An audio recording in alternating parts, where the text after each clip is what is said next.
Amerika Serikat kini tidak berhenti. Mereka bergerak menuju target besar berikutnya. Sasarannya, Selat Malaka. Karena di dunia ini hanya ada beberapa urat nadi ekonomi global. Selat Malaka, Selat Hormuz, dan terusan Panama. Tiga jalur ini bukan sekadar laut. Mereka adalah jalur hidup bagi pasokan energi dunia. Dan jika seseorang mengendalikan semuanya, maka ia tidak hanya menguasai laut, tetapi juga ekonomi global.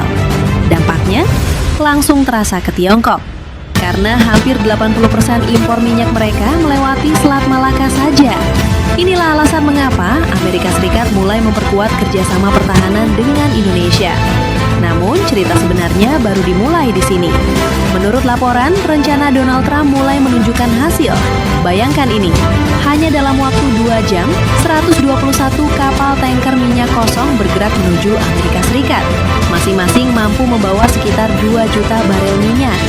Dan yang menunjukkannya, mereka tidak menuju Selat Hormuz. Mereka berbelok ke arah lain, menuju Teluk Amerika.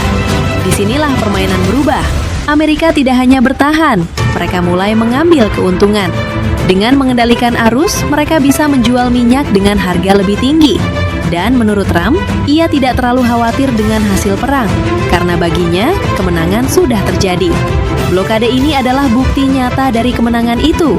Sekarang pertanyaannya, jika Selat Hormuz saja bisa dikendalikan, apakah Amerika Serikat juga mampu menguasai Selat Malaka dan terusan Panama berikutnya? Atau justru dunia akan melawan balik?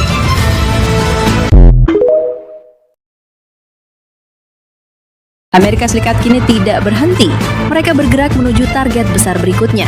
Sasarannya, Selat Malaka. Karena di dunia ini hanya ada beberapa urat nadi ekonomi global. Selat Malaka, Selat Hormuz, dan terusan Panama.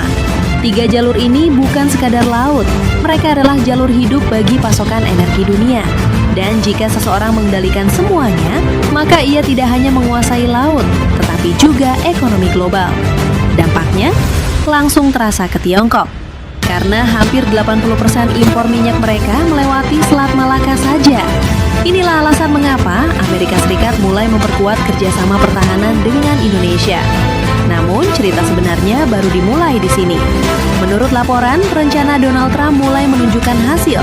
Bayangkan ini, hanya dalam waktu 2 jam, 121 kapal tanker minyak kosong bergerak menuju Amerika Serikat. Masing-masing mampu membawa sekitar 2 juta barel minyak. Dan yang menunjukkannya, mereka tidak menuju Selat Hormuz. Mereka berbelok ke arah lain, menuju Teluk Amerika. Disinilah permainan berubah. Amerika tidak hanya bertahan, mereka mulai mengambil keuntungan. Dengan mengendalikan arus, mereka bisa menjual minyak dengan harga lebih tinggi. Dan menurut Trump, ia tidak terlalu khawatir dengan hasil perang, karena baginya kemenangan sudah terjadi. Blokade ini adalah bukti nyata dari kemenangan itu. Sekarang pertanyaannya, jika Selat Hormuz saja bisa dikendalikan, apakah Amerika Serikat juga mampu menguasai Selat Malaka dan terusan Panama berikutnya? Atau justru dunia akan melawan balik?